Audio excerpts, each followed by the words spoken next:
আসসালামু আলাইকুম এভরিওয়ান। এটা হলো আমাদের কিশোরগঞ্জের ঐতিহাসিক ইতিহাসের অন্যতম সাহেব বাড়ি। এই সাহেব বাড়িটা বৌলাই ইউনিয়নে পড়েছে। খুব নামি দামি একটা বাড়ি। আমাদের জন্মের আগে থেকে সেই বাড়িটা। তো আমরা অনেক সময় এসেছি। উনাদের পূর্বপুরুষরা এখানেই ছিল। উনারা এখন মনে হয় যে ঢাকায় আছে। আলহামদুলিল্লাহ। এখানে একটা মসজিদ আছে, খুব অসম্ভব সুন্দর জায়গা আমাদের এই বৌলাইয়ের সাহেব বাড়ি। উনারা এখন ঢাকা শহরে অবস্থান করেন।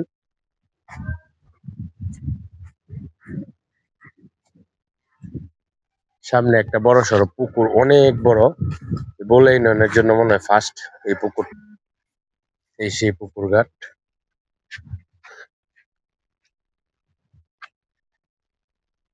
অনেক বড় এরিয়া পুকুরের।